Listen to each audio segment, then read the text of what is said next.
Hi welcome to my YouTube channel टेकजीन।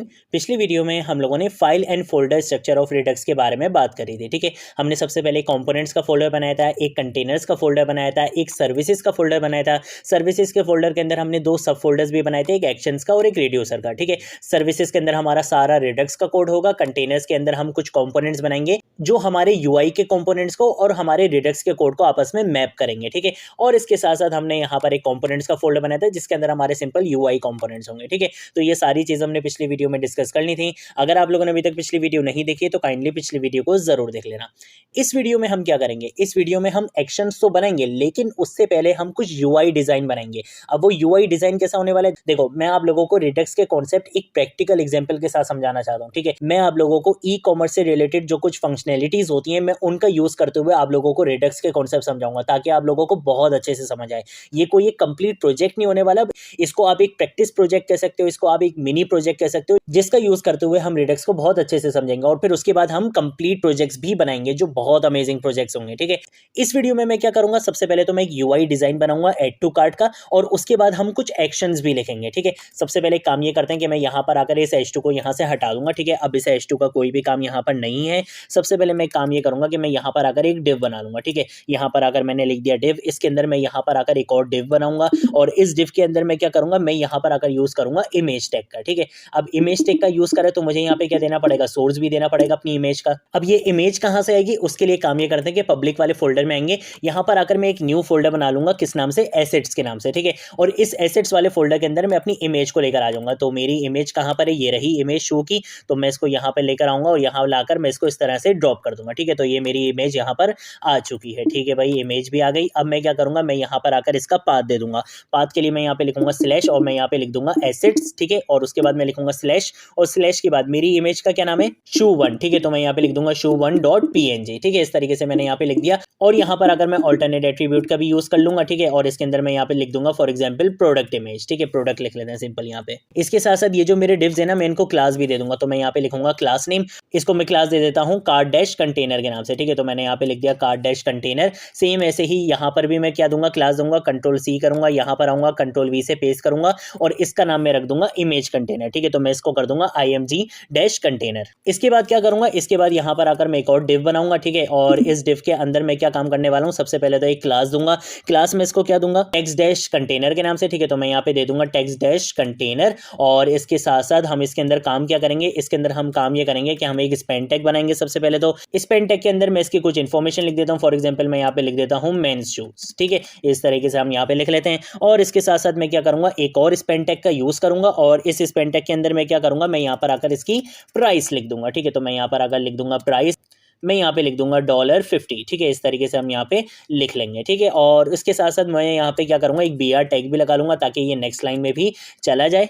और उसके बाद क्या करूंगा, मैं इस डिव के क्लोज होने के बाद मैं यहाँ पर आकर एक और न्यू डिव बनाऊंगा और इस डिव के अंदर मैं क्या करने वाला हूँ, मैं यहाँ पर आकर बनाऊंगा एक बटन। ठीक है, वो बटन मेरा क्या होगा, वो बटन होगा मेरा ऐड टू कार्ट का बटन। ठीक है, तो मैं यहाँ पे लिख दूंगा ऐड टू कार्ट का ये मेरा बटन है और इस डिव के अंदर मुझे क्लास भी देनी है, तो इस डिव की क्लास में दे दूंगा btn डैश कंटेनर। ठीक है, इसके साथ साथ मैं एक कॉमन क्लास भी दूंगा जो मेरे इस कंटेनर को भी मिलेगी, इस कंटेनर को भी मिलेगी और इस कंटेनर को भी। ठीक है, तो मैं किसी भी नाम से दे सकता हूँ। मैं यहाँ पे आके आइटम के नाम से क्या दे दूंगा, इन तीनों को क्लास दे दूंगा। ठीक है, तो मैंने आइटम के नाम से इन तीनों को एक कॉमन क्लास यहाँ पर दे दी है। ठीक है, कंट्रोल ऐसे सेव करूंगा और अब यहाँ पर आऊंगा तो यहाँ पर अगर आप देख सकते हो कुछ इस तरीके से हमारा कार्ड दिख रहा है। ठीक है, अभी हम कोई कंप्लीट प्रोजेक्ट नहीं बना रहे हैं तो स्टाइलिंग हमारा पार्ट नहीं है, बट स्टिल मैं आप लोगों को यहाँ पे थोड़ी सी स्टाइलिंग करके दिखा दूंगा ताकि जरा मजा भी आए काम करने में। ठीक है, तो स्टाइलिंग के लिए हम एक काम ये करते हैं कि हम आ जाएंगे app.css में और यहाँ पर आने के बाद ये वाली जो स्टाइलिंग लिखी हुई है ना, मैं इन सबको यहाँ पे क्या कर दूंगा, कॉमेंट कर दूंगा। ठीक है, कंट्रोल स्लैश से मैं यहाँ पे कॉमेंट कर दूंगा, इसका मुझे कोई काम नहीं है। मैं बल्कि काम ये करता हूँ कि मैं कंट्रोल ए करता हूँ, यहाँ पर आकर मैं सारी चीज़ों को हटा ही देता हूँ। ठीक है, मुझे इस स्टाइलिंग का कोई भी काम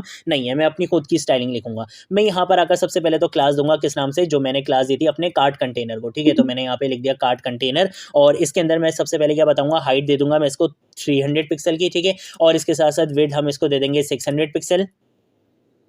बॉर्डर दे देते हैं इसको, तो बॉर्डर हम यहाँ पर आकर दे देंगे कितना, 5 पिक्सल सॉलिड और येलो कलर का बॉर्डर दे देते हैं हम यहाँ पे। इसके साथ साथ मैं यहाँ पे लिख दूंगा डिस्प्ले क्या कर दो, फ्लेक्स कर दो, JCC justify content centre, AIC align item centre, ताकि ये बिल्कुल कहाँ पर आ जाए, सेंटर में आ जाए।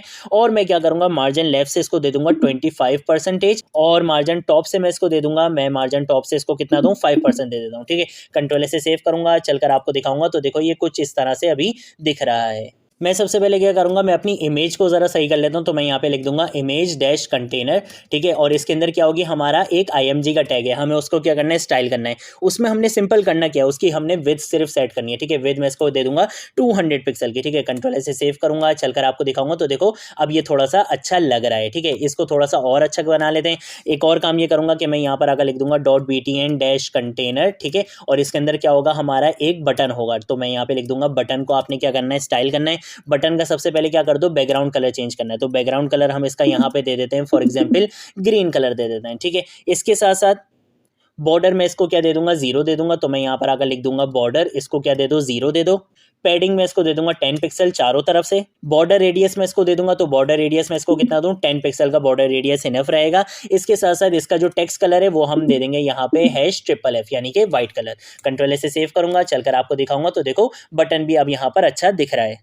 अब इन सारे आइटम्स के बीच में थोड़ी सी मुझे स्पेस भी चाहिए। ठीक है, तो मैंने इनको यहाँ पे क्या दी थी, एक कॉमन क्लास दी थी आइटम के नाम से। तो मैं क्या करूँगा, इस वाली क्लास को भी यहाँ पे टारगेट कर लेता हूँ। मैं यहाँ पर आकर लिखूंगा आइटम, और इसको मैं सिंपल लिख दूंगा मार्जिन लेफ्ट से कितना दे दो, 20 पिक्सल दे दो। तो मैं यहाँ पे लिख दूंगा 20 पिक्सल। कंट्रोल से सेव करूंगा, चलकर आपको दिखाऊंगा। तो देखो अब ये थोड़ा सा अच्छा नजर आ रहा है। अब मैं क्या करूंगा, मैं सबसे पहले यहाँ पर आता हूँ गूगल पे, और मैं यहाँ पर आकर लिखूंगा रिएक्ट आइकन्स। ठीक है, मैं क्या करने वाला हूँ, रिएक्ट आइकन्स को इंस्टॉल करने वाला हूँ। तो मैं यहाँ पर आकर लिख दूंगा रिएक्ट आइकन्स, और यहाँ पर आने के बाद इसको इंस्टॉल करने के लिए मैं क्या करूंगा, इसकी कमांड को कॉपी पेस्ट कर लूंगा। ठीक है, इसकी कमांड क्या है, ये रही इसकी कमांड npm-i रिएक्ट आइकन्स। ठीक है, मैं वापस आके यहाँ से इसको बैक कर लेता हूँ, और यहाँ पर आकर मैं इसको क्या करूंगा, कंट्रोल V से इस कमांड को पेस्ट करूंगा, और जैसे ही एंटर प्रेस करूंगा तो ये रिएक्ट आइकन्स का जो पैकेज होता है वो मेरे पास इंस्टॉल हो जाएगा, ताकि फिर मैं कोई भी आइकन यूज करना चाहूं तो मैं इजीली यूज कर सकता हूं। ठीक है, आप यहां पर आकर देख सकते हो package.json में आपको ये रिएक्ट आइकन्स यहां पर इंस्टॉल्ड हो चुका है। ठीक है, तो अब मैं क्या करूंगा, मैं रिएक्ट आइकन्स को लेकर आऊंगा। कौन से रिएक्ट आइकन को लेकर आऊंगा, मैं यहां पर आ जाता हूं। ये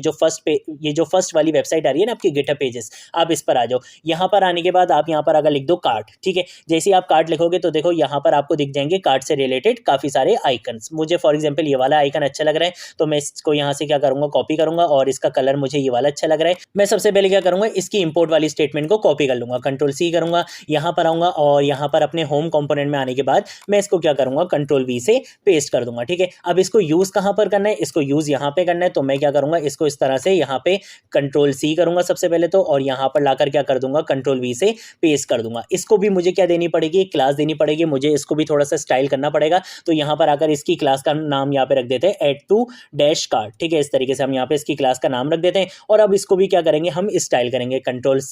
कंट्रोल C करूंगा, कंट्रोल से सेव करूंगा, यहां पर आऊंगा, यहां पर आकर मैं क्या करूंगा, डॉट लगाऊंगा, यानी कि क्लास को मैं यहां पर आकर मैं क्या करूंगा, डॉट लगाऊंगा, यानी कि मैं क्लास को टारगेट करना चाह रहा हूं। कंट्रोल V से उस क्लास का नाम क्या करूंगा, पेस्ट करूंगा। सबसे पहले मैं क्या दे दूंगा, फॉन्ट साइज दे दूंगा। फॉन्ट साइज में इसका दे देता हूं 40 पिक्सल। ठीक है, 40 पिक्सल आइए गैस इनफ रहेगा। POA यानी कि पोजीशन क्या कर दो, एब्सोल्यूट कर दो। राइट से मैं इसको दे दूंगा 5%। ठीक है, और टॉप से मैं इसको दे दूंगा 2%। ठीक है, तो टॉप से मैं इसको यहाँ पे दे दूंगा 2%। कंट्रोल से सेव करूंगा, चलकर आपको दिखाऊंगा, और यहाँ पर आकर आप देख सकते हो हमारा आइकन भी यहाँ पर आ चुका है। अब मैंने काम क्या करना है, देखो आने वाली वीडियोस में मैं काम क्या करने वाला हूँ। मैं काम ये करूंगा कि मैं ऐड टू कार्ट पे जैसे ही क्लिक करूंगा, इवेंट लिसन होगा, सबसे पहले वो किसके पास जाएगा, रिडक्स में एक्शंस के पास जाएगा। तो मुझे क्या बनाने पड़ेंगे, एक्शंस बनाने पड़ेंगे।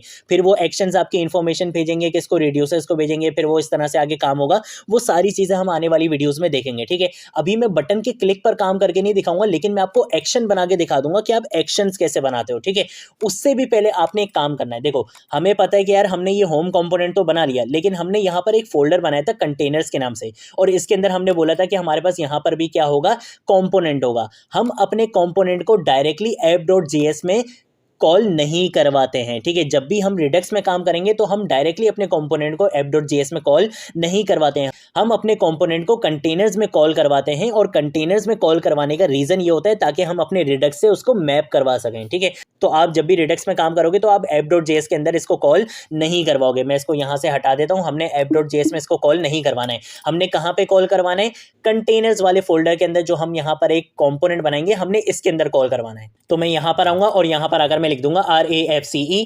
इससे क्या होगा, react arrow functional based component बना दिया जाएगा एक्सपोर्ट स्टेटमेंट के साथ। तो सिंपल मैं यहाँ पे क्या करूंगा, अपने होम कंपोनेंट को कॉल करवा लूंगा, ठीक है। एंटर प्रेस करूंगा तो देखो मेरा होम कंपोनेंट यहाँ पे कॉल हो चुका है। अब मैं क्या करूंगा, होम कंटेनर वाले कंपोनेंट को अपने app.js में कॉल करवाऊंगा, ठीक है। तो मैं यहाँ पर आऊंगा, यहाँ पर अगर मैं लिख दूंगा होम कंटेनर, जैसे एंटर प्रेस करूंगा ये इंपोर्ट भी हो चुका है और उसको मैंने कॉल भी करवा लिया है। कंट्रोल ऐसे सेव करूंगा, चलकर आपको दिखाऊंगा तो अभी भी मेरे पास स्टिल सेम आउटपुट आएगा, ठीक है।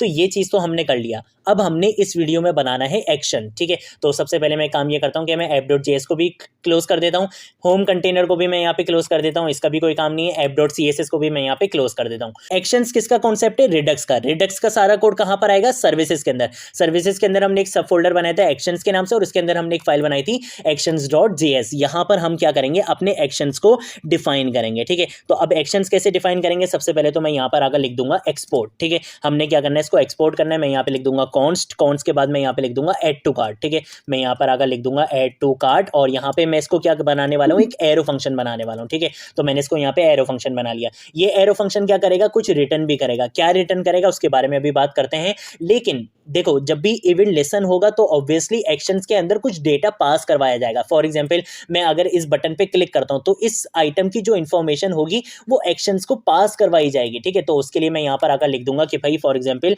यहाँ पे क्या आएगा, आइटम का डेटा आएगा, ठीक है। आइटम इंफॉर्मेशन भी लिख सकते हो, कुछ भी लिख सकते हो आप यहाँ पे। अब रिटर्न ये क्या करवाता है, रिटर्न एक तो ये करवाता है टाइप। ये जो टाइप होती है ये बहुत जरूरी होती है, ठीक है।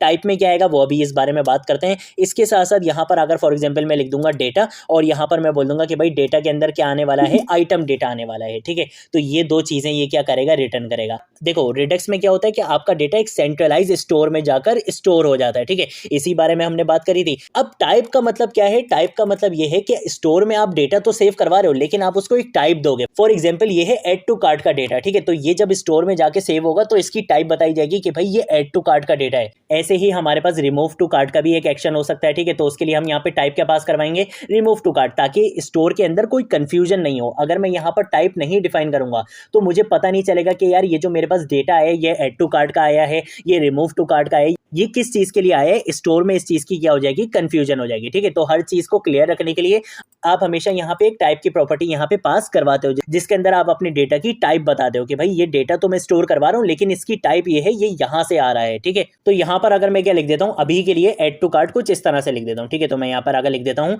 एड टू कार्ट, ठीक है। इस तरीके से मैंने यहाँ पे लिख दिया। कंट्रोल ऐसे क्या कर लेता हूँ, सेव कर लेता हूँ। लेकिन ये बेस्ट प्रैक्टिस नहीं होती है कि टाइप के अंदर आप कुछ इस तरह से स्ट्रिंग को पास करवाओ, ठीक है। इसके लिए आपने यहाँ पर रिड्यूसर्स के अंदर आपने एक फाइल बनाई थी कॉन्स्टेंट्स के नाम से। यहाँ पर आप अपने कॉन्स्टेंट्स को क्या करते हो, स्टोर करवाते हो। तो मैं सिंपल क्या करूंगा, मैं इसी चीज को यहाँ पे कर लूंगा कंट्रोल एक्स, ठीक है। और यहाँ से हम इस कोटेशन को भी अभी के लिए यहाँ से हटा देते हैं। मैं सिंपल यहाँ पर आऊंगा और यहाँ पर अगर मैं लिख दूंगा कि भाई इसको क्या करो, एक्सपोर्ट करवा दो। एक्सपोर्ट तो करवाना है लेकिन करवाना क्या है, मैं यहाँ पर अगर बोलूंगा एड टू कार्ट के नाम से एक कांस्टेंट होगा और उसके अंदर वैल्यू क्या होगी, एड टू कार्ट होगी, ठीक है। और अब मैं क्या करूंगा, मैं इसको वहां पर इंपोर्ट करा लूंगा। कंट्रोल सी करूंगा, यहाँ पर आऊंगा और यहाँ पर आने के बाद मैं इसको कंट्रोल वी से पेस्ट करूंगा। ये बोलेगा कि भाई मैं इसको नहीं जानता। मैं बोलूंगा ठीक है भाई, अभी मैं आपकी इससे जान पहचान करवाता हूं। मैं सिंपल आकर क्या बोलूंगा, यहाँ पर आकर इसको इंपोर्ट करवा लूंगा। इंपोर्ट करवाने समथिंग फ्रॉम, कहाँ से करवाना है, डबल डॉट स्लैश। और यहाँ पर अगर मैं बोलूंगा कि भाई रिड्यूसर्स के अंदर जाओगे, वहां पर अगर आपको क्या मिलेगा, constants.js की फाइल मिलेगी।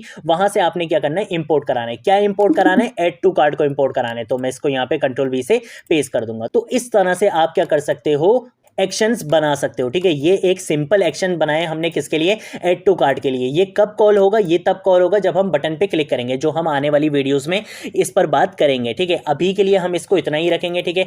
आने वाली वीडियोस में हम रिड्यूसर्स पर भी काम करेंगे, इसको और ज्यादा फंक्शनल भी बनाएंगे, ठीक है। ये सारी चीजें हम आने वाली वीडियोस में करेंगे। ये वीडियो काफी लेंथी हो चुकी है, ठीक है। इसमें वैसे भी हमने दो चीजों को कवर कर लिया। हमने यहाँ पे यूआई डिजाइन भी बना लिया और हमने देख लिया कि हम एक्शंस को कैसे बना सकते हैं, ठीक है। आज की वीडियो के लिए इतना ही। अगर कोई चीज नहीं समझ आए नीचे कमेंट सेक्शन में पूछ लेना, सोशल मीडिया अकाउंट्स में पूछ लेना, मैं जरूर आप लोगों को रिस्पॉन्ड करूंगा। ये वीडियोस आपस में कनेक्टेड होंगी, ठीक है। तो आपने अगर पिछली वीडियो नहीं देखी तो पिछली वीडियो को भी जरूर देख लेना। आने वाली वीडियोस भी जो आएंगी तो आप इन सारी वीडियोस को सीरीज में देखना, ठीक है, ताकि आप लोगों को अच्छे से समझ में आए। क्योंकि ये एक ही एग्जाम्पल को हम लेके चलेंगे और उसी पर हम रिडक्स के सारे इंपॉर्टेंट कॉन्सेप्ट्स को कवर करेंगे, ठीक है। फिर आगे चल के हम अमेजिंग प्रोजेक्ट्स भी बनाएंगे, ठीक है। तो इसके साथ साथ अगर आप लोगों ने अभी तक इस रिएक्ट जेएस की प्लेलिस्ट को एक्सेस नहीं करा है तो भाई जल्दी से इस रिएक्ट जेएस की प्लेलिस्ट को भी एक्सेस कर लो, ज़्यादा से ज़्यादा शेयर करो। इसके साथ साथ इस रिडक्स की प्लेलिस्ट को भी एक्सेस कर लो, ज़्यादा से ज़्यादा शेयर करो। आज की वीडियो के लिए इतना ही। अब हम मिलेंगे नेक्स्ट वीडियो में नेक्स्ट टॉपिक के साथ। तब तक के लिए बाय बाय।